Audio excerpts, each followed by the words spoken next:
Ladies and gentlemen, welcome back to the thing you love but have been missing for a few months, and that is that a Trek in your pocket?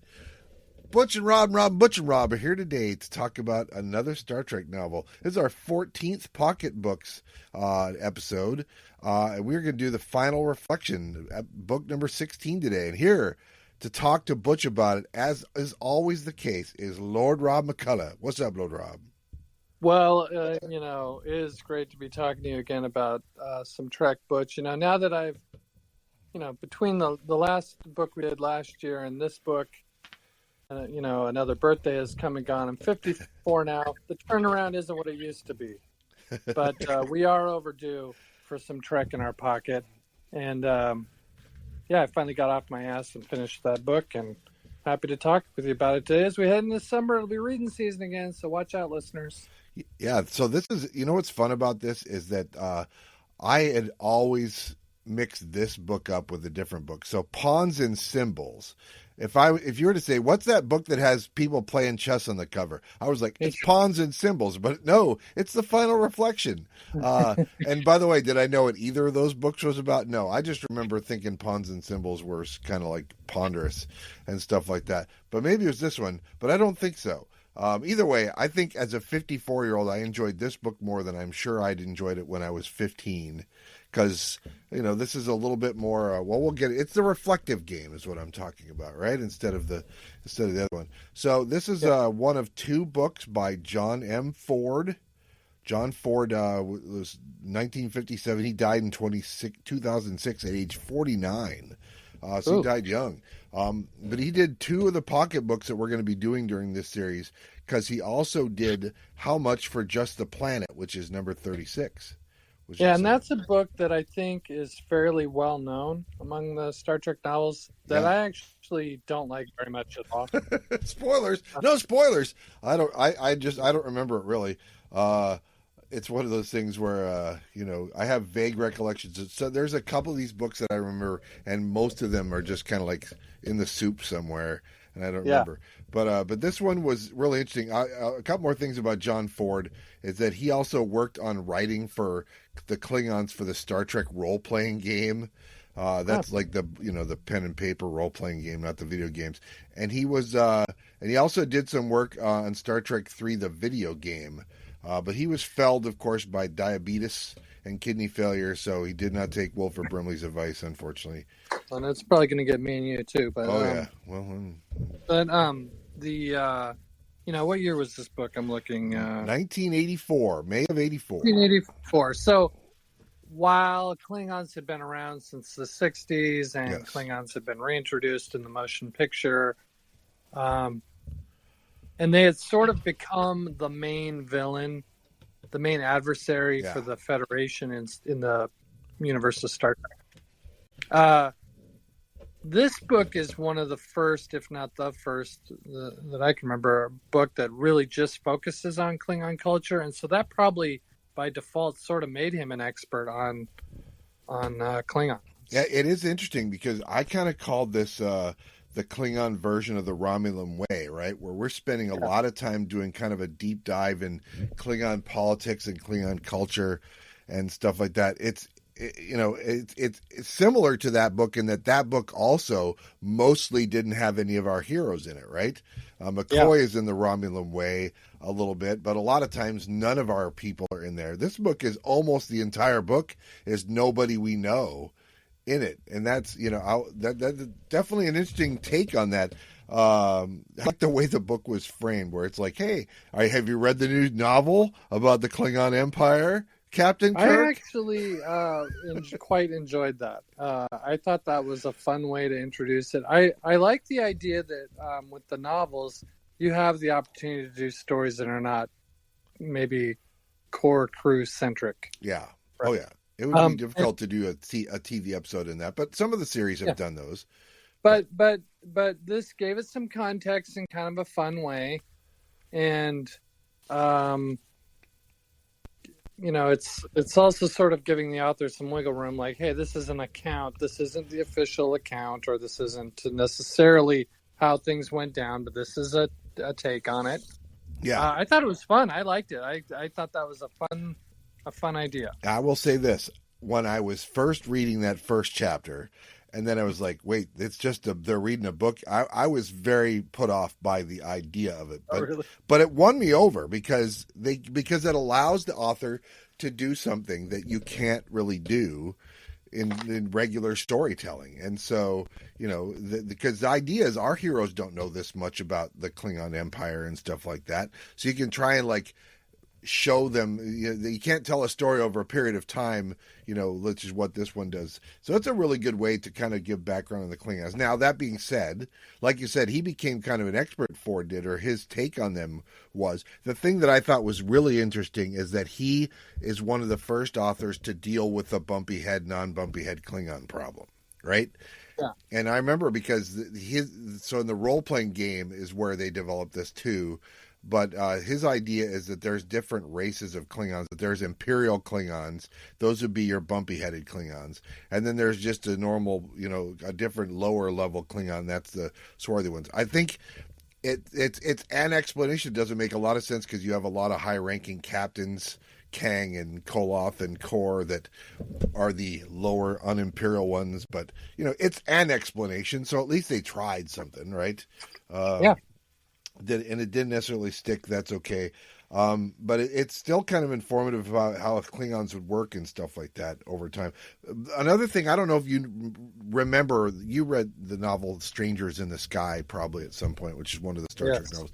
That novel, which I can't remember who wrote that, maybe it's Diane Duane who wrote that, but that novel references this novel, The Final Reflection, not the Star Trek novel number 16, but the book that they're reading in universe. Okay. It references that. So they did a callback to another novel. But you know what else this does a callback to? There's just some throwaway character that's mentioned who's a Denovan named Carter Winston, who's kind of like part of the plot to start a war or whatever. Carter Winston is a character that was in an animated episode called The Survivor.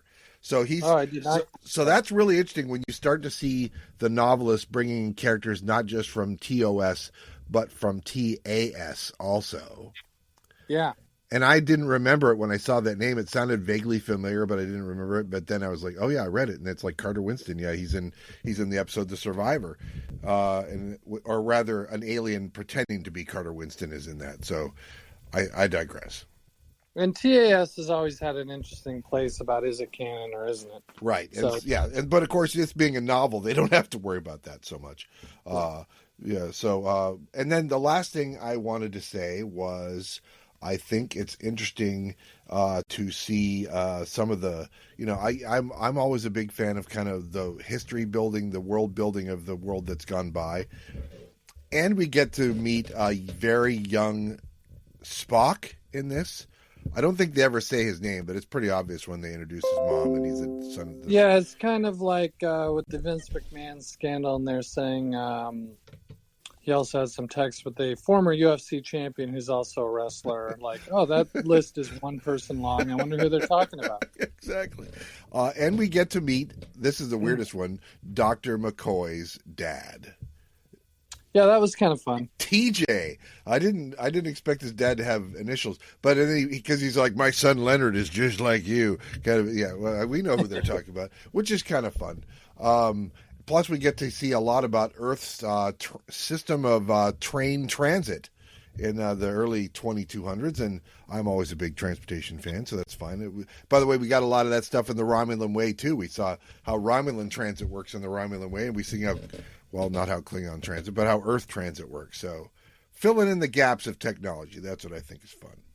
Yeah, I will say I love the Romulan Way. I thought that was a great book. That was an all-timer. Oh, absolutely. So meanwhile, there's really not much for our normal crew. There's a lot of the crew we don't see at all in this. We do get to see Kirk and Spock and McCoy early. McCoy, by the way, busts out a bottle, not of Saurian brandy, not of Romulan ale, but of Jack Daniels. He actually has a bottle of Jack Daniels, which I was like, that's a new one. I suppose why would they stop making Jack Daniels in the 23rd century? Well, if they're going to throw Bud Light or whatever in the reboot movie, I'm more on board with Jack Daniels. That seems more absolutely of a doable thing. But Yeah. But my Yeah, favorite, that was fun. but my favorite one is they have Yeoman Rand, who I think is referenced as Lieutenant Rand here, because this is around.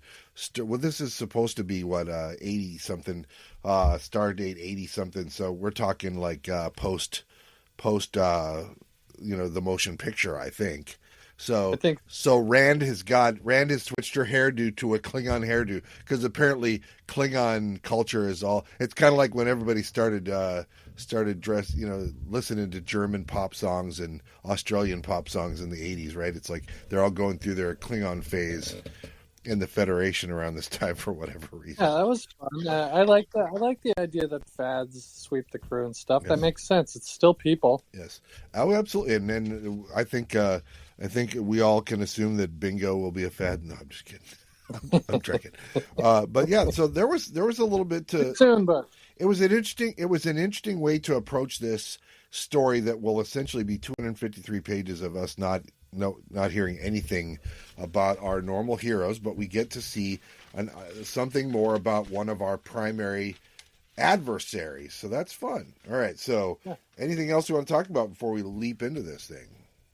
no, I didn't really remember this book at all. I'm with you. I always thought it was Pawns and Symbols, which I also don't remember. And but I was surprised that some of the stuff that I have always kind of taken for granted as being official Star Trek universe stuff came about from this movie, like the Black Fleet business and stuff. That I have always just kind of been on board with that idea and never thought about where it came from, and assumed it probably was mentioned in an episode. Yeah, exactly. It's kind of like their version of Valhalla, of course, right? Yeah, the kind of what happens to Klingons after death. Well, they get to join a fleet and fight and fight and fight forever. It's like right. And Butch, didn't they in the Next Generation? I think they reference that all the time with Worf, right? Or, they call it Stovocore or something like that. But yeah, they call it different stuff. But you can tell that it's kind of very similar in how they used a lot of those ideas, called them something else, because at this point there's no like Klingon language. You can take classes on Klingon now, right? So they have to call stuff differently, because now it's like maybe that's what Stovocore means or whatever. But yeah, we all use the Klingon name. Well, yeah, if the Taylor Swift class is full, you can pivot to I'll take year 3 of Klingon. Yes, I told you my daughter, when she was at OSU, took a Star Trek ethics class. I was so jealous. I was like, where was I when I needed it when I was young? Makes me want to go back to school. It really does. Exactly. All right. So this book is going to start and end with a prologue and an epilogue where we're going to get the bookend. So in the prologue, like I said, McCoy and Kirk are on the Enterprise. It's in dry dock, so apparently they're all kind of on shore leave while the ship's getting worked on. They see Rand with a new Klingon hairdo. Bones has 2 things for Kirk, a bottle of Jack Daniels and a copy of this book that apparently everybody in the crew is reading, called The Final Reflection. Yeah. Right. And I like that they still have actual books and it's not all tapes and stuff. I like that they do still have physical books. Yeah, it's interesting. There's some Star Trek where they, the newest of the Star Treks, the one that just is still out, Discovery, is in its last season, and they actually have time jumped to the 31st century. And in the 31st century, they visit an archive, and this archive, it's kind of like the Memory Alpha of the 31st century, and it has millions and millions and millions of actual hard copy books. So even in the 31st century, because I'd like to think that sure, we can all read on a iPad or whatever, but don't you like to have that dusty old musty old paperback to open that's maybe 253 pages? Me too. And I'll say, I hope in the 31st century they learn from the calamity that was the Memory Alpha thing. Yes. And I'm sure it's expensive. I'm sure there's a little bit of a cost, but put some shields around that thing. Well, not only did it have shields, the one in this episode, but it had shields that were able to withstand a sustained attack by a Breen dreadnought. So, yeah. So they've overcome that. Of course, that being said, it's like putting all your books in a single place is also a little bit dangerous. It's like make some photocopies of those things and have them somewhere else. It's cool. Yeah. So this book is about the old days. They kind of say it's about the old days of Starfleet. So we're talking pre Warp 5 era.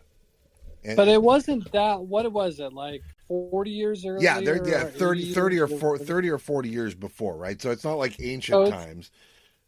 Well, and that's a good reminder, because in Star Trek, the original series, of course, you know, the thing about sending out the 5-year missions and the starships is pretty new, and we forget that sometimes. Like, oh yeah, this is just everyday stuff. Yeah. No, they're out on the cutting edge. They're out in the wilderness. So, absolutely, yeah. it wasn't that long ago that a lot of this stuff is really coming into what we're used to, as Star Trek.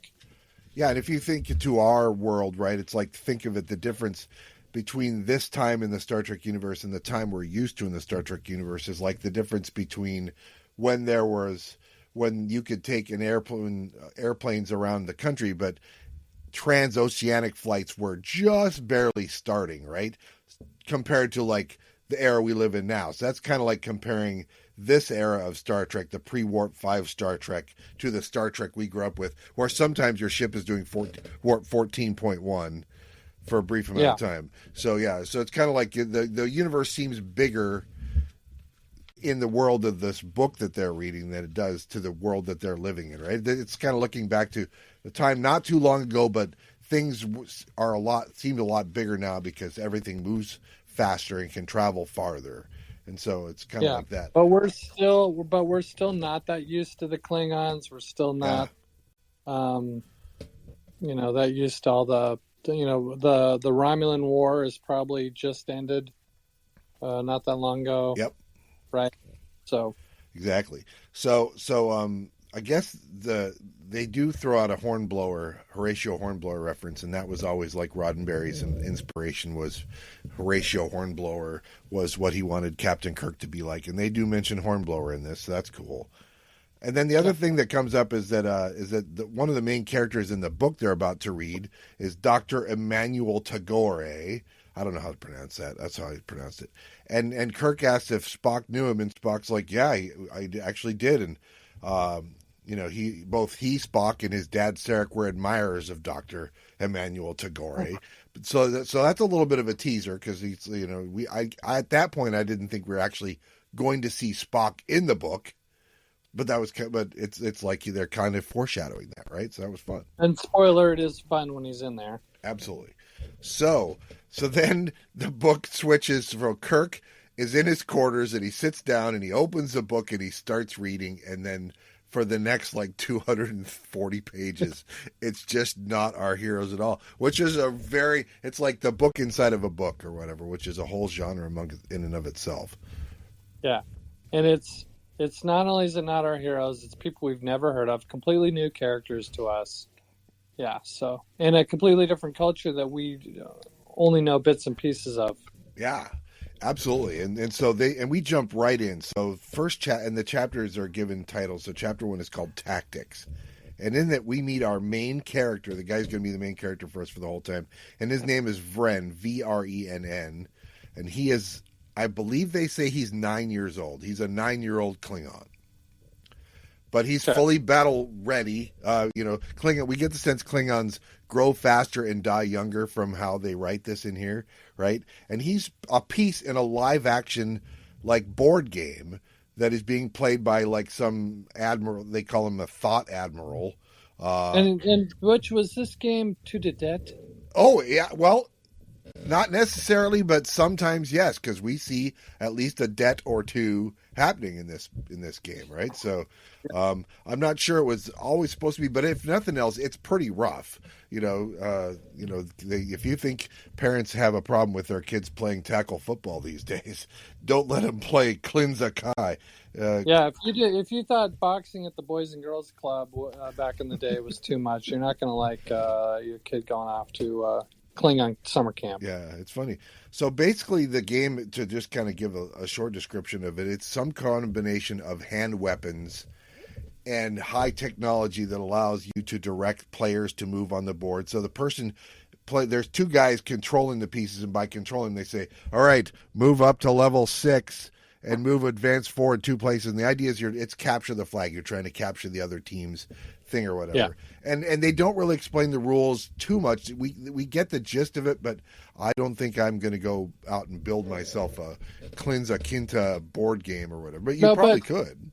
But it's, it's one of those games, we saw this in Harry Potter, Do we understand, what was that game they play? Quidditch. Right. Quidditch. Do we understand Quidditch? Not exactly, but it's similar enough to other games we do know that, you're trying to score a goal or you're trying to get a shot through the hoop. Yeah. That we can, and we saw in Starship Troopers, they're playing a version of Capture the Flag is a kind of a universal game. It is. That kids of different cultures and different generations at least have some familiarity with. So it's, even if you don't have to understand the ins and outs and be able to go out in your backyard and start playing it, you get the gist of it. So I like that. That's a fun idea. Absolutely. And so they run with this idea. We learn that the two people that are playing the game against each other are some guy who's going to be sort of, they just mentioned him a couple times, but he's going to be sort of like one of the villain kind of group of Klingons. But he's playing against this guy named Thought Admiral Kethis Epitai Kamara. I didn't know Klingons had names quite that long, but it's cool. I don't know that they need to either. And it's the one guy they mentioned earlier, they say is a senior proctor, and his name is Kidri. He's old and wrinkled at age 40. But then they say this Kamara guy, the Thought Admiral, he's practically ancient at 52. Which is like, yeah, because basically Klingons, their lifestyle does not equate to a long and healthy old age, is what I'm saying, right? They get rode hard and put away wet, as the saying goes. So exactly. And that's when they also mentioned that Kamara is of the Imperial race, which explains the bumps on his forehead. I think we're left to assume that that Vren, our main character, doesn't have bumps. That he's more of the Fu Manchu kind of Klingon a little bit.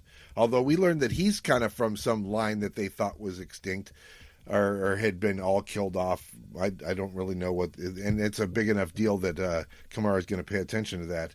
But the other things that I thought were interesting about this chapter is that Klingons use Vulcans kind of the way, as slaves a little bit, kind of the way that a lot of cultures in Earth history used the Romans, for example, would keep slaves that were sometimes more educated than the people who kept the slaves. Yeah. And they use them for stuff like that, for calculation and all that kind of thing. And the idea of using, because Vulcans are beloved in Star Trek, and we know enough about them that is the last fate a Vulcan would want, I think. It sure would seem like, yeah. If you're going to be a slave to anybody, probably especially not Klingons, right? So yeah, and so I think that was a good choice because it's shocking, and it's but it also gives you some insight on the kind of the ruthlessness Klingon culture. Absolutely. Slavery is not bad enough. They're taking our heroes and putting them in a really kind of degrading form of slavery and making them, so one of the things that so Sudok is the Vulcan who's Kamara's aide, and they're talking some nonsense. There was just a couple throwaway lines about the price of shipments of gladiators that the Klingons are sending to Triskelion. Hey, we know that name. And they're talking about how they got paid a certain amount in what they say, crystals and fissionables. And I was like, what, not Quatlus? Come on, man. I didn't even know the Trice. Maybe I was glazing over on that page. I missed that reference. It's just, literally, it's like one sentence, right? Yeah. But it's like, so it's like just enough to make me go, fissionables. Why not Quatlus? I guess Quatlus don't really carry as much weight on the Klingon. He might not have known how to spell it. I mean, Ford might not have known. That's fair. How the hell do I know how to spell it? I don't know. So what we learn about Vren is that he's ambitious and he wants to someday command a battle cruiser, but he's pretty sure, given his place in life, that that's never going to happen. But that's what all Klingons want to do. It's just like human kids want to grow up and be astronauts, right? They want to be a space cruiser commander. And that's when we learned that he's a Rustak, which is, I guess, a line that's believed to be extinct. For whatever reason. We don't understand what that reason is. And then as the game goes on, there's some light cheating by one of the sides that's using a weapon or cybernetic or enhancements or whatever. But it doesn't matter because Vren's our hero, managed to beat the guy and win the game for the Thought Admiral. And so next thing you know, there's a death and an execution because the guy who was the cheater, who was playing the game, and one of his pieces cheated. We learn he's probably going to get executed because it's the Klingon way. It's like, it's like whenever you hear like, oh, in this country they'll cut your hand off if you get caught stealing, and we think, well, that would be the end of thievery then. No, people still try shit.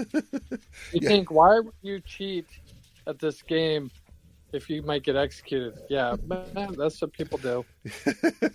There's always, everybody else gets caught, but I'm not going to get caught. Yeah, I'm too smart. Yeah, so I thought that was a pretty interesting chapter. The idea that they're giving you they're downloading a lot of information about what Klingon culture is like while playing a game, which was in itself kind of interesting. Well, and the game is interesting enough that it makes you want to not go, fuck this book after 2 chapters. It's a good way to hook you. Yeah. So chapter 2 then, that Thought Admiral comes looking for Vren, the guy who was his winning piece, his Lancer in his game, and he offers him cadet's clothing. Actually, it's not even him. It's one of his aides offers him cadet's clothing. He's like, moving on up, Vren is, it turns out. And so... Yeah. So they bring him in, and they say we're gonna bring you to see the Thought Admiral, and they're singing songs on their way. I like how he said, "You want the gunner's seat?" And Vren's like, "Cool, I get to sit in the gunner's seat." And I'm like, "Shotgun!" He's a kid who's been like, who thought he was a nobody. Now he's riding shotgun, as it were. How much more of a metaphor that us, when we were that age, could understand than that, right? It's like riding in Brock Albin's sweet, sweet blue Ford Fairmont station wagon. Yeah. Or like when you're 13 or 14, and I know you can drive when you're 14, but it's like, you're out in the middle of nowhere. Hey, you want to steer a little bit? Like, can I really? Oh yes. Yeah. He's definitely getting. I don't think Vren has any idea how far he's going to go, but this is kind of a big deal for him. So the Thought Admiral he says, "Welcome to your house," and that's when we learn that Vren is 9 years old. And you're like, yo, wow, the idea that the kind of that they age faster and they get responsibilities younger in the Klingon Empire. You know what else reminds me of, Butch? Star Trek 2. Have you ever piloted a ship, whatever? Take us out, Mr. Savick. Really? It's cool. Yeah, exactly. Why not?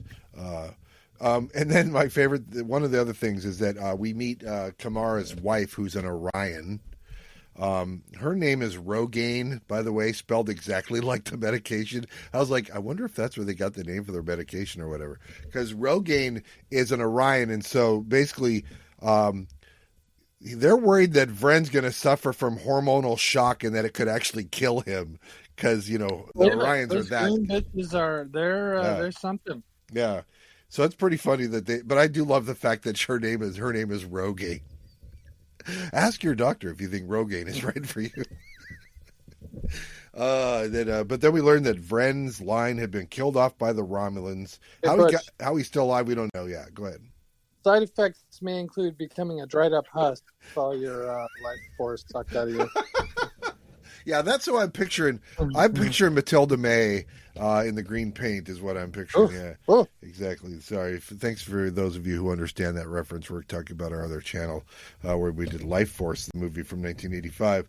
We learned that Kamara can't have kids of his own because he served all those years on the rickety old Klingon ships that had radiation leaks, and so the parts don't all work or whatever. The little squigglies can't make it up to the Black Fleet, as it were. That's probably a good thing if you're married to a Orion. Yeah, I suppose that's true. As long as you can still, if you can't have the kids, as long as you can still, do the thing, it's fine. But so it's not long before they're playing the board game version of that full live action game that he was just in for the Thought Admiral. And he learns that, there's all sorts of versions of this. It's like there's the version you're used to, which is kind of the fight against the other guy. But then there's the version, the true mind is when you play the reflective game. And the reflective game is knowing to play against yourself, or knowing that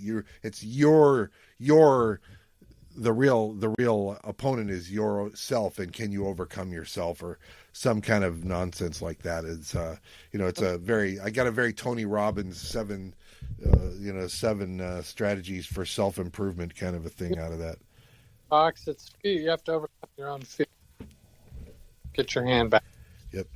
And then that's when he says, "So what do you want to do?" And he's like, "Well, I want to be I want to be a commander of a battle cruiser, and then someday, when I'm gone, I'll be in the Black Fleet." And that's the first allusion in this book to the Black Fleet, which is life after death kind of a thing. And but he's going to go Navy, because the thought admiral's going to pull some strings, and you're in my house now, so you're going to get, I don't know if you'll get to be a commander someday, but you're going to get your chance to be in the Klingon Navy. Pretty cool. So he's moving on up, and the next thing you know, he's in the Navy. Chapter 3 is Gambits, and he's aboard the ship called the Blue Fire, and they're fighting Romulans. We don't have to wait at all. Yeah, go ahead. That's how you're going to say he's in the Navy. In the Navy. Okay, yes. We want you as a new recruit. Yeah, that's basically what just happened, I guess. There it is. So they're fighting Romulans, but we learned it's kind of an exercise that they're not really fighting Romulans. It's all digital. I'm with kind of Kobayashi Maru, and they're fighting 5 Romulan warbirds versus 3 of their D4 battle cruisers, and it's a long kind of drawn out thing. But they of course win. And then they find out their squadron is in Romulan space and has been for 78 days. Mostly boredom, tall stories about Orion girls. He gets in a fight with a guy because the guy, how to put it delicately, the guy says, what spot on Orion girl isn't green, right? And yeah, they went there, and they get in a fight about it because it turns out Vren does know. Because it turns out he has access to an Orion girl in his household. He doesn't have access, but he sees an Orion girl in his household. I don't know if he sees the part that's not green, or if there's a part. I don't know. Doesn't matter. They get in a fight about it. As a teenager in an Orion house, I bet there was some sock damage. What's exactly the protocol and the propriety of finding your adopted stepmom really hot? I don't know exactly what. I don't want to know. I don't want to. But I suppose maybe it's okay in Klingon culture. We don't know. It's fine. So anyway, the fun thing is Vren gets in a fight, which he didn't start really, and his punishment is he's going to take over the duty of the guy got in the fight with, and the guy he got in a fight with is the like third watch helm officer. So your punishment is you're going to get helm duty, and he's like, woohoo! Yeah, so basically everything's coming up Vren is what I'm saying. It's not a. Yeah, and then there's a line in here. Did you see the line? I saw it a couple times, and then it was so impactful on me that after I'm taking my notes late at night, I was like, I got to put something on late at night while I'm taking my notes. So I put on the episode that it's from, and that's "Only a fool fights in a burning house," is the line that they say. Yeah, what episode is that from? That is from. That is Day of the Dove. That's right, Captain Kang. Only a fool fights in a burning house. Out. We don't. I redeemed myself by coming up with that off the top of my head. Well done. Yes, absolutely. Because I haven't watched any Star Trek in like 8 months. Get thee to a TV. I watched Star Trek 6, but I didn't the old show. Yeah. That's fair. So basically they're fighting in a battle, and Vren suggests a strategy, and the strategy works. And I wrote the legend begins basically, right? So that's fun, and we see what happens. So they capture a Romulan officer, and basically it's ship's entertainment to watch them torturing the Romulan officer, which is very Klingon, I would assume. Because what do we know from the original series? A lot of things that we didn't see Klingons doing as much. I guess we see Chekhov getting tortured by an agonizer in Day of the Dove, but it's also something that before we saw Chekhov getting an agonizer from a Klingon, we saw Chekhov getting an agonizer from mirror Spock or whatever, right? Because that's so they're basically So we kind of know what Klingons were like because they're like the Mirror Universe Federation. It is kind of curious. Haven't you always sort of winced when you hear the line in Star Trek 2, Klingons don't take prisoners? What? Yeah, they do all the time. So, you know what I think about that? The idea when we hear in Star Trek 2, it's like propaganda you tell people so that they won't surrender, basically, right? Yeah. Keep fighting because they're just going to kill you anyway, that kind of thing. So basically, Vren gets offered a command of a small frontier freighter kind of thing. And he's, by the way, when you become that, then your name changes. So he's not Vren anymore. He's Kren now. I don't know how exactly that happens or why, but I guess it's kind of like, there's a couple guys whose names change in the Bible, for example. So you go from Abram to Abraham and stuff like that. So. Yeah, with the heavyweight champions of the world before. Sure. Oh, yeah, absolutely. I'm no longer Cassius Clay. He's no longer Cassius Vren. He's Mohammed Kren now. It's all good. Yeah. So it's pretty interesting. So this guy has definitely moved on up. However, he does learn right after he gets that promotion that his adopted dad, the Thought Admiral, and stepmom Rogaine have both been assassinated, which is a downer for sure. Yeah. But he's a man of his own now. So by chapter 4, he's Captain Kren Vesti Rustak of the IKC Fencer. And they are blasting some ship of some race we've never heard of before, the Will-Alls or whatever. I like how they describe the ships as flying toilets, basically, and it's not considered fun duty or whatever. It's kind of boring, but they capture them. They're very passive and stuff like that. But they're going to take this trophy of this ship that they got. They're towing it back.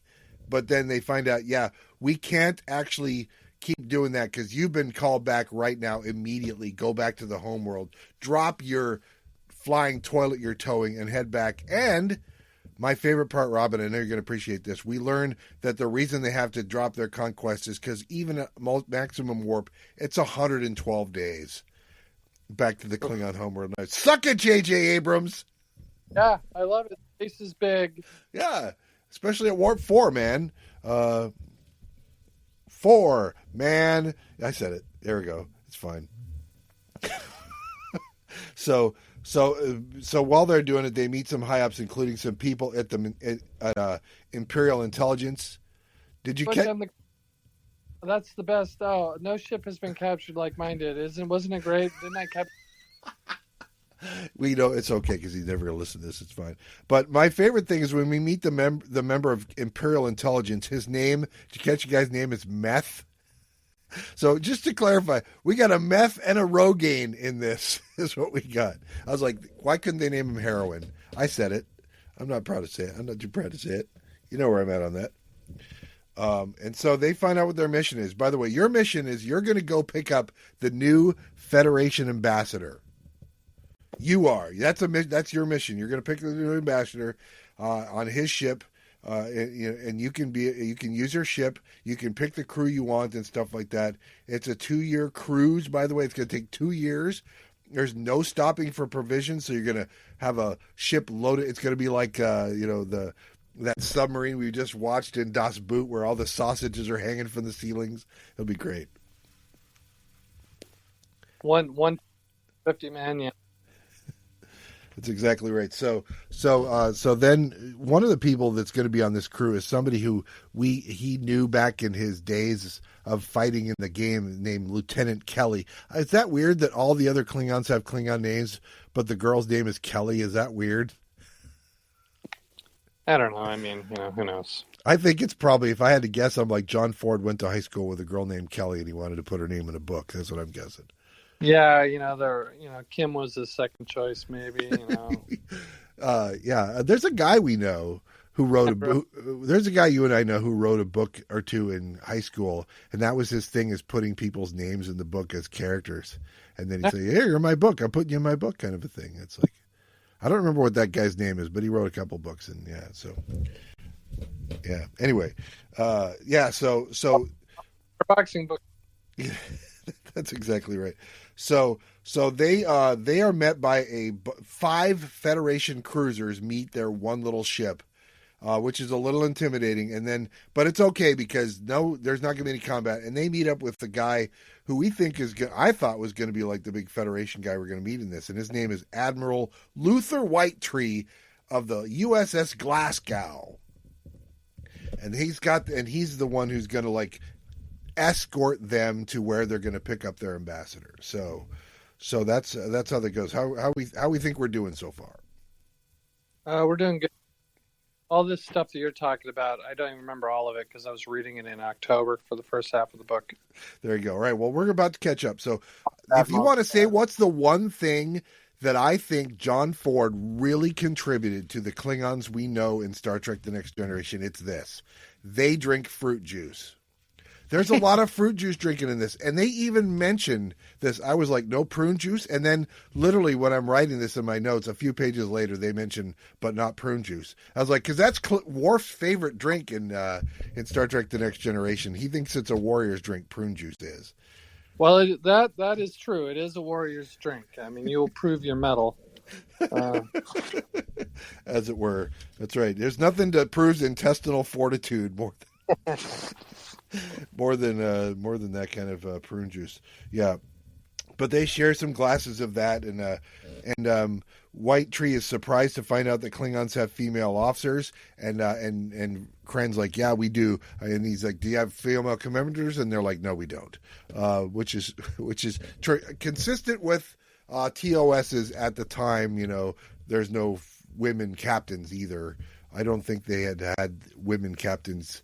Maybe by the time they wrote this novel, I don't know. We've only done Star Trek 1 and Star Trek 2. But it's okay. I can understand Klingons not having it because, you know, for whatever reason, it's a different culture and stuff like that. Warrior culture, and, you know, contrary to what some people may think, in some species there are biological differences. Yes. And the thing is, we have seen, because Whitetree's surprised to see that they have female officers.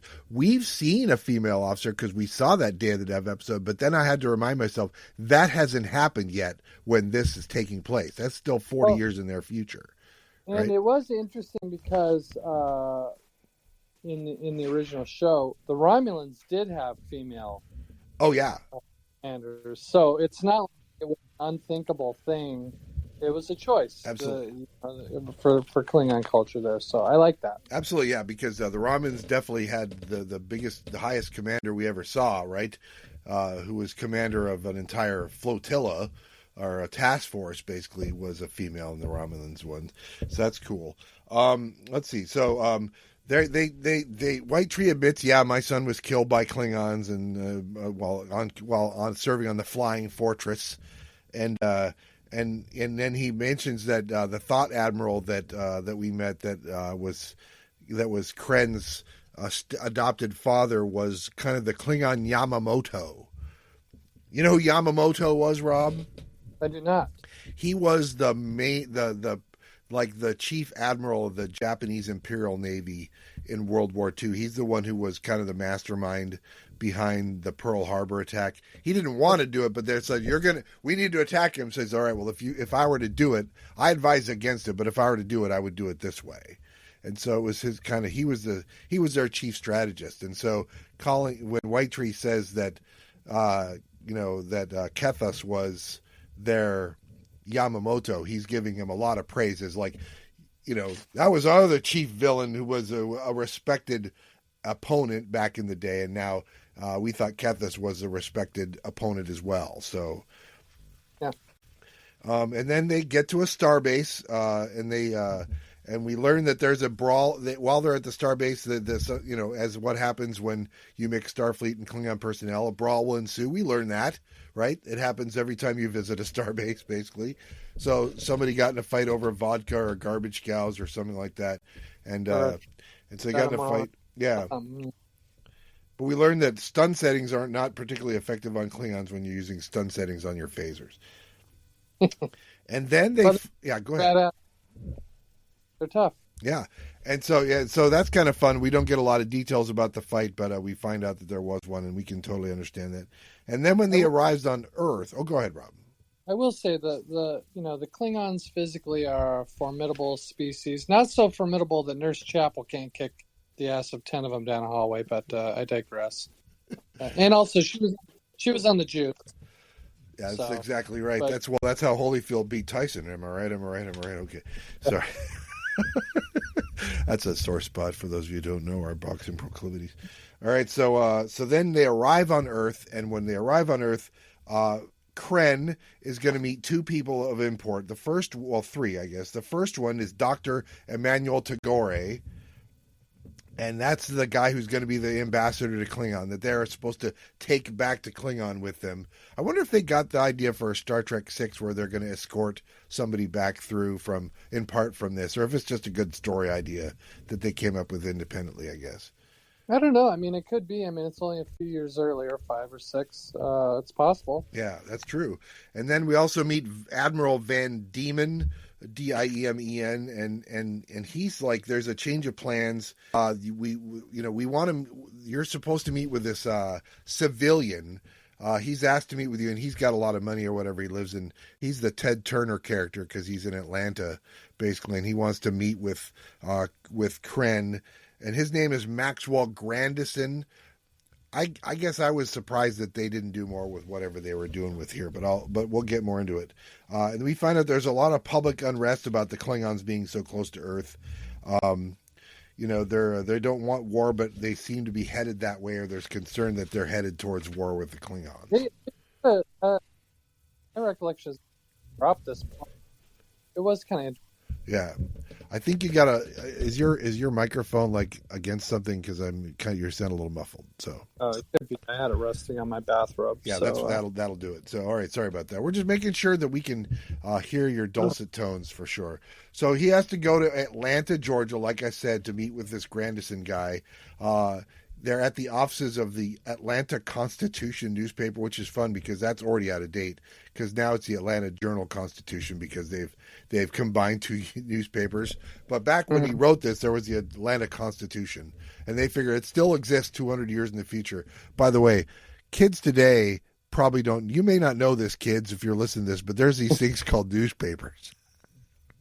I miss them. I was talking about newspapers at work yesterday. I was, and the person was saying, it's a waste of paper. I was like, I liked sitting out in the backyard with the newspaper, reading it, doing the crossword, and coming across stuff I wouldn't have searched for. Yep. I miss it. Absolutely. Even though they got thinner and thinner, and now you can barely blow your nose at the Seattle Times. It was nice. I read all 12 pages of the Oregonian Saturday paper today, so I can relate to that. It's much smaller than it used to be.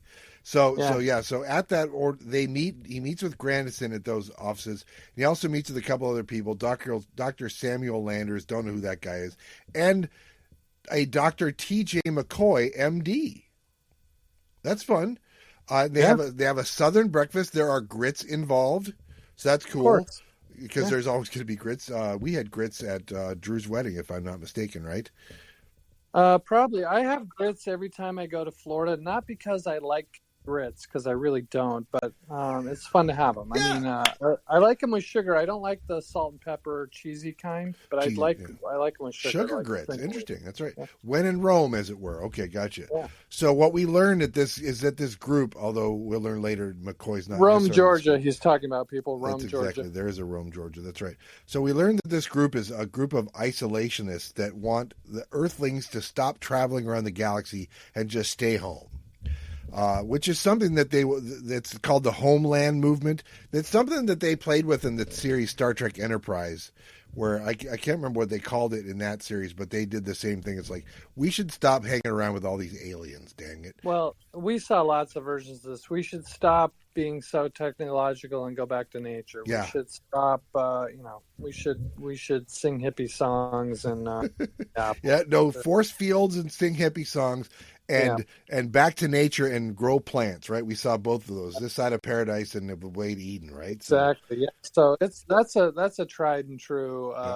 And I think no matter what directions humanity ever takes, there will always be people that are longing for dialing it all the way back. Yeah, and it can be as simple as, look, we have a lot of, you hear it with the space program, why are we sending probes to Mars when we should be feeding the hungry here, kind of a thing. So it can be as simple as that. Just, we have other priorities like taking care of people on Earth rather than exploring space.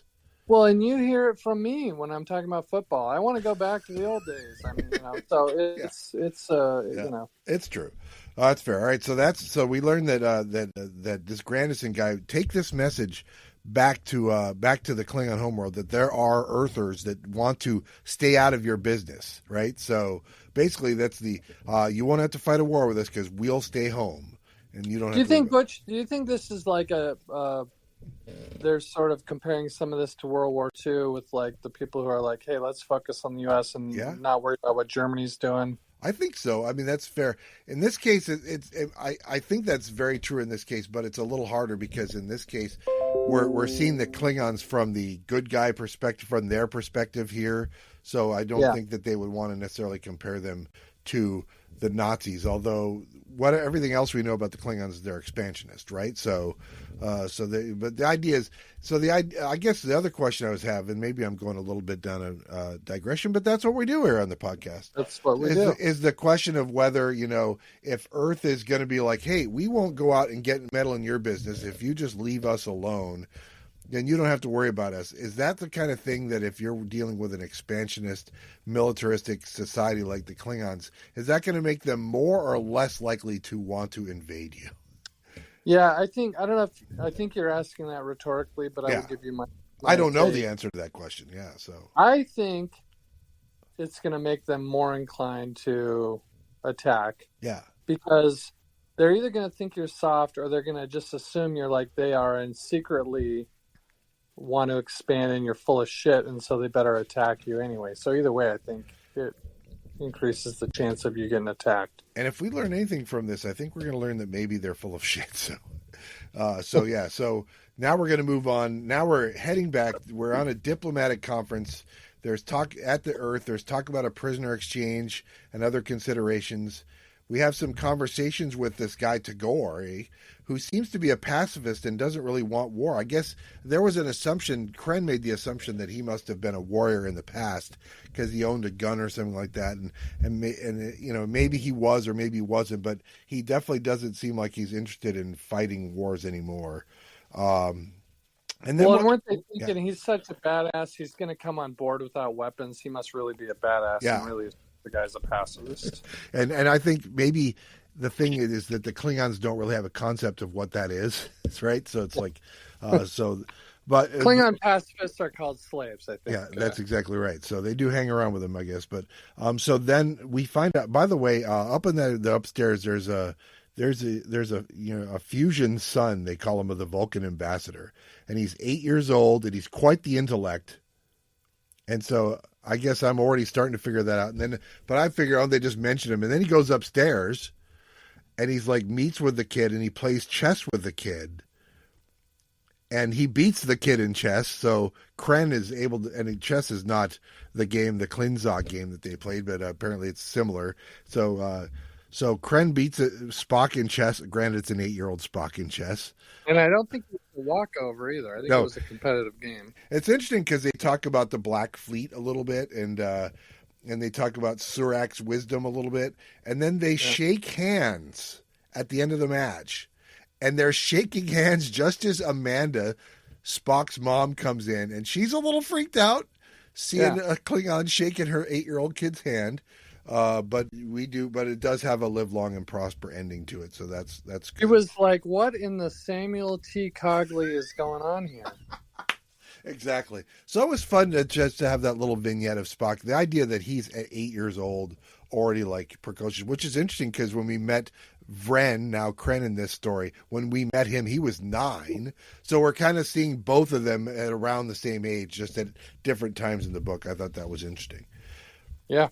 And then I loved all the Spock as a child stuff. I loved it. I loved all the background on Spock, even though it was sort of they weren't directly saying Spock and Sarek and Amanda. Yeah. It was obvious that's who they're talking about, and it was fun to get some of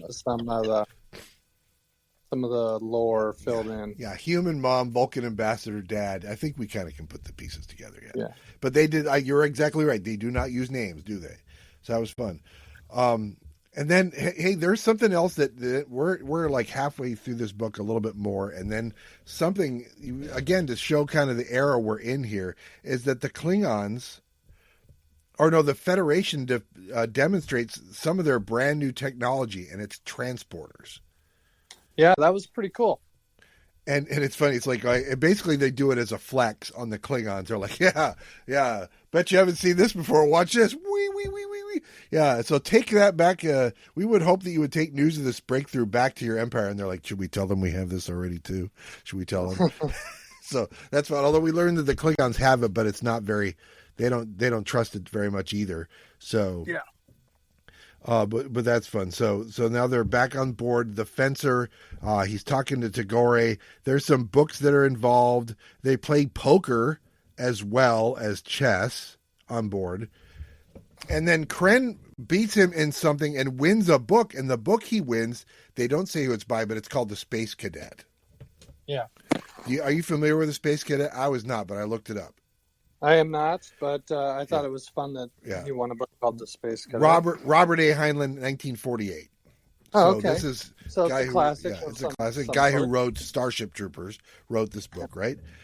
So then there's this whole thing about some secret Marines that are on board and a concern about there being mutiny, and then there's this whole murder attempt on Tagore and this guy on his crew, Akil. I think basically there's an assassination attempt on Kren and on Tagore, and they nearly get frozen to death and all that stuff. What do you think of all that?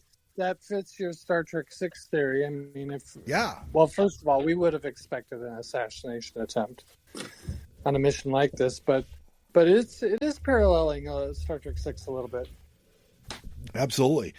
But they do manage to survive that. He does manage to save Tagore, and then he says, I love how he says, how'd you survive? He's like, well, it's a custom of my race that in the presence of danger, I was under the bed. so he is definitely not a warrior, Tagore is. That I thought that was hilarious. But that leads into the two of them, Kren and Tagore, having conversations about death. So once again, talking about the Black Fleet and all that stuff. Which I thought that was a lot of fun. And now we're going to get another callback. Now we're on Chapter 7, and we're going to get another callback to another original series episode because they say they're planning a Babel conference or a Babel conference. And I thought that was interesting because the idea is that Babel, it doesn't sound like he's using it like Babel is a place, but rather that Babel is a thing that you do. Yeah, I like that. I thought that was kind of fun. And one doesn't exclude the other, right? Yeah, of course, yeah. So I did think that was kind of a fun thing to do. I don't know if I would have done it, but I didn't dislike it. Yeah. I thought it was interesting. And I guess that could be a thing where Babel is the planet where you would often do it, but that doesn't necessarily mean you can have a Babel that's not at that planet. Because when they said the episode is Journey to Babel and they're going to the Babel to Babel for the conference, I always assume that meant the planet's name is Babel, but it just could have been the event's name is Babel, right? I don't know. Yeah, it's true. I mean, and like I said, I think it could be both. So it could be that the first one was called that, and that, along with the biblical reference, is where they got the name. Yep. Calling those conferences that. Who knows? Yeah. So what we learn is that there's discussions of whether the terms in turns to union. Tagore's been recalled back to Earth. We learn, so they're going to have to take him home, but they're going to play poker on the way. They transfer him to the Savannah 2. We learn it's Admiral Douglas Tancred Shepard who's there, because we learned that White Tree's dead. Oh no, White Tree died. Just when we got to know White Tree, he's dead. We don't really understand why. But now they give Kren a bigger ship, the IKC Mirror. It's one of the new D5 battle cruisers. So he's got the new shiny battle cruiser now, right? The Mirror instead of the one he'd been on before. And then Kren agrees to accompany him, and now they're on Earth. And when they are on Earth, there's a lot of interviews for both of them, and there's concern. Now that we're learning that this whole idea of whether to be spacefaring or isolationist is leading to some question about whether the Federation's going to dissolve, whether the Earth is going to leave the Federation. There's been bribes offered to some of the other worlds, like the Regellians and stuff like that. And there's You're making me buy in more and more to your Star Trek 6 borrowed heavily from this book. Yeah, I like it. Because it's like, oh, okay, well, if this one threat is no longer a threat, then we don't need the whole thing. Like, well, I don't know that, that might be an overreaction, but. But some people are like, you can tell that the idea that there are groups, not everybody, but there are some people, some splinter factions that would think maybe if this threat's not a threat, we don't need this at all anymore. I was like, as if there's not other threats. We know the Romulans are right over there. Yeah. Oh, Japan surrendered. Oh, good. We can dismantle the Navy now. Yeah, exactly.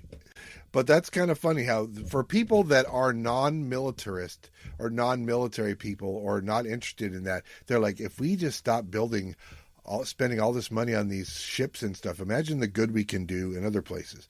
But the thing that is weird about that is that I guess we think that by about this time, the Federation's already past the point where there's needs and wants that are unmet, right? That people don't starve on Earth anymore, right? That there's enough for everybody, and that's the world we thought we lived in. And maybe there's a difference between these people's time and Kirk's time, or maybe there's just a different idea of what the life was like in the Federation. I guess I don't know. It is interesting though, because we're only one generation removed from Kirk's time. Yeah, that's exactly right. All right, so now we're going to go to Chapter 8, and in Chapter 8 we see Kren using a transporter, their Klingon transporter, and it's pretty unpleasant. It took them 9 minutes between when he left this planet to reassemble him in the other place, and I was like, and we learned it probably wasn't that particularly comfortable either, so. Yeah, and wasn't it because they were also sort of trying to evade some sneaky? I mean, yeah. It wasn't like a straightforward transport, but yeah, the idea that you'd have some awareness and discomfort during the process. Yep. Ugh. Yep. And so then we get the speech of Admiral Van Diemen's speech to the Babel Conference in San Francisco, where he's calling on Starfleet and defense. He says that Starfleet has done a lot of good things. We cured Regellian fever. We evacuated people to save them from a supernova. All that stuff, these kind of things, and he quotes Ben Franklin saying we can hang together or we can all hang separately, kind of a thing. So he's definitely on terms of keeping the fleet together, right? Cleaning their chronometers. Yeah. I don't know if that means something, whatever. And then we find out that Kren is bringing aboard what I don't have any other way to describe it other than a super Klingon freezer marine. I think, Bane, right? From what was the terrible Batman movie we saw? Batman and Robin. Yeah, that's exactly. Yeah. Burn. Yeah, not burn, but burn. Yeah. It was terrible, and that's what I was picturing with this asshole. But the guy. It turns out that the Klingon Zarn, Zharn, that he brings aboard as this marine is another one of those former teammates in his game playing days. Who they thought was dead, but is actually one of these super Klingons now. Did you get that reference? No. Yeah. See, I think that's kind of where I went away from this. So we don't know what Zarn's going to do. Why they have the super freezer marine, but they're going to use him for some sort of subterfuge. Meanwhile, Kren goes down and visits Dr. McCoy. No, the other Dr. McCoy, his dad, TJ. Which is kind of a fun meeting or whatever, because we learned that he's not necessarily one of these separatists kind of a thing that the Grandison guy is, and then I'm gonna go on record as saying I don't like TJ as the name. Oh, me either. Or initials of McCoy's dad. You know why? I'll tell you why. Because what do we learn in Star Trek V when McCoy introduces himself? He's like McCoy. Oh no, it's in Star Trek 3. McCoy, Leonard H., son of David. Damn it, that's not TJ. It's there's not a T or a J in David. Do you remember what he says that when he introduces himself? Yeah. McCoy, to what's her face? To Lara. The high priestess. Yeah. Yeah. So but that's fine. It was fun, but again, that's kind of a throwaway scene because nothing's really coming about that. Because what the actual action is. I actually don't like David as a name either. I feel like it should be some Southern. It should be named after Confederate general or something, some old-fashioned Beauregard, McCoy. That's what it should have been. Although, if I remember correctly, the actual General Beauregard's First name he went by PGT Beauregard. So it should have been Flo Rida McCoy or something. Flo Rida McCoy. Nailed it. Okay, gotcha. So we find out that something has gone wrong. Someone's attacked the train. There's been an attack on a train. That Admiral Van Diemen, he gone. Yeah. And so they set up a meeting with his deputy, with Van Diemen's deputy Doug Shepard and Carter Winston. That's that guy I was mentioning who was from the animated series. Carter Winston's from Deneva, and Dr. Tagore. And they have suspects in the death of Van Diemen, but no leads. And then they say he had a broken neck, but he was in bed. I was like, this feels kind of like something a Klingon freezer agent might do. And then because we'll learn later that they beamed their Klingon agent down and beamed him back, and we don't know if he did this or if he did the thing we're going to learn about later. But maybe he did both. I don't know. So Kren shows they have some damning evidence. Kren does of some attacks on the neutral zone, and Van Diemen was trying to draw the Klingons into a war to kind of boost the idea of Federation unity. Mm-hmm. And he says sometimes you have to shoot a mad dog. Kren does, implying that maybe somebody had him killed, maybe we had him killed. We don't know the idea. And then he trades the tapes of the proof of all this stuff to Carter. What's his face? The guy from Deneva, Carter Winston, for a couple carts of dilithium. And they say that this dilithium is going to be like the key to like developing higher warp speed ships. It'll never happen, Butch. Yeah, it'll never happen. It's not going to happen. The warp 5. Give me a break. Right, exactly. So yeah. But the idea that's the idea that there was a kind of a plot to start a war with the Federation in order to keep the military relevant and stuff. That is very Star Trek 6, man. Yep, absolutely. So then we also see the press release about the death of that Maxwell Grandison, the third guy who was the isolationist. Was he murdered? ? We don't know. I said it was the Winter Soldier. That's the frozen Klingon Marine guy who did it. But alas, right back in the fridge. By the way, you probably have not seen Captain America: The Winter Soldier, have you? I have not. That's a story where there's a Soviet agent who they bring out of cold storage to kill somebody. They give him a mission. He's a super soldier. And when he's done with his mission, they take him back and they put him back in the deep freeze. It's literally this. And I think that this novel predates that character in the comic books. So even Marvel Comics was ripping this novel off, dude. I think that's great. I'm pretty sure this guy might not have invented this idea, but we'll just pretend for a minute that this guy invented that idea too. He might have. I mean, Yep. And so they're back. They're going back out there. We learn, Kren is with Tagore again. We learn that Tagore's wife died was euthanized because of an illness she had. We learn how that Admiral Yamamoto died in Japan. There all these allusions to the past is prologue to what's going on now, kind of a thing. I wasn't sure I got all of those things. And then they find out that there's a Federation or a Klingon task force that's about to obliterate a Federation colony. Because it's all part of Van Diemen's plan to start a war with the Klingons to make the thing relevant. So Kren's like, we got to stop this before it starts. So Kren and his warship take on the entire task force of Klingons by himself. And it includes and one of the people that's on one of these ships is the guy who was like one of his stepdad's enemies from way back at the start of the book. And now he gets his chance to get revenge on him. I heard that revenge is a dish best served cold, Rob. I'm not sure. I heard that. Well, I actually read that in the original Klingon book, so it was very impactful. And never forget. Talk ba. Yeah. So they managed to save this all. The IKC mirror saves a day, and then he gives his farewell to Tagore. He says. Tagore says, he says, there'll be a place for you, white or black fleet, Epitai Tagore. So basically he's treating Dr. Tagore like his new adopted father, having lost his old adopted father, kind of a thing. So that's lovely. And Yeah. then he completed the revenge on the faction that took out his stepdad, the Thought Admiral, all those years ago. And that's how the book ends. And by the book, I mean the book Kirk's reading. How the book Kirk's reading ends.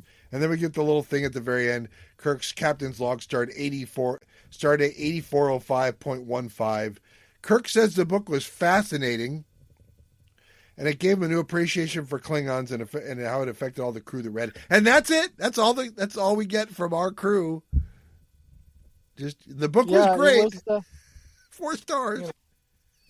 Yeah. That's a very. I will say that I was disillusioned at the start that it was going to be a book, and then all through the book I thought it was going to be great, and it was. I thought it was way better than I thought. And then at the end I was like, oh, that's right. They don't really do anything. It's like, and Kirk said, I like the book. The end. What? Yeah. Hey, what was your book about? I was about Kirk reading a book. The end. But that being said, I got a lot more out of this than I thought I was going to get when I read that prologue. So, what are your thoughts? Yeah, but you are pointing out, I think, a fundamental flaw of the book, which is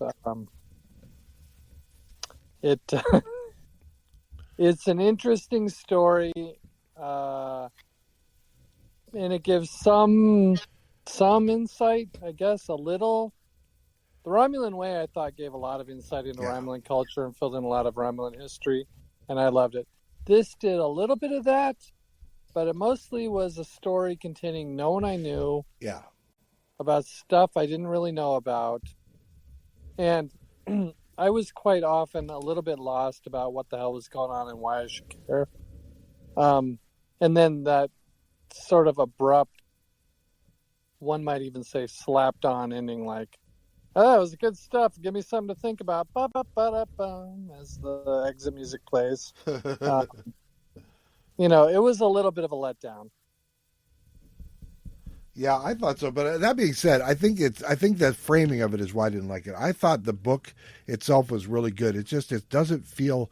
It's in the Star Trek universe, but it's really not anybody we know and stuff like that. So while I got a lot, I think I probably enjoyed the Klingon stuff more than you did, even knowing that some of it's irrelevant because it didn't end up being exactly what they did. I enjoyed the Klingon stuff, but like the big battle at the end or whatever. Yeah.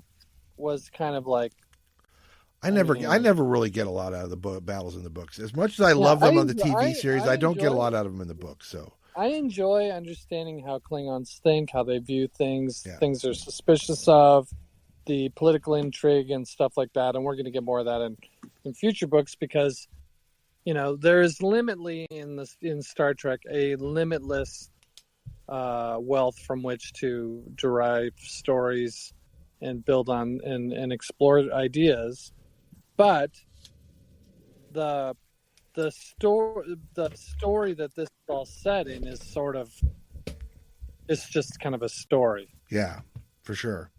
So that to me is a little bit of a I would put that in the negative column. The stakes weren't. I guess the stakes were big, but they didn't seem big. It wasn't always clear to me what exactly was happening and why I should care. But I do like the insights into Klingon culture and the species itself and how it's different from humans. Yeah, so I think that's exactly right. So I kind of figured if I was just grading on I kind of gave this novel 2 ratings. I have it ranked in a certain spot, but if not for the fact that it was essentially not at all about our heroes at all, it would have been higher. But the fact that there's nothing really in there for our heroes to do except read a book. Is there anything more lame than reading a book? Oh, wait, there's one thing more lame than reading a book, and that is podcasting about reading a book. But podcasting about reading a book about story. Yeah. So anyway, so where I have this ranked then, this is our 14th novel. So I have it at 11 out of those 14. I know I had one written down last time as the killing time that was not the killing time, or it was the killing time. Yeah. Yeah, never mind.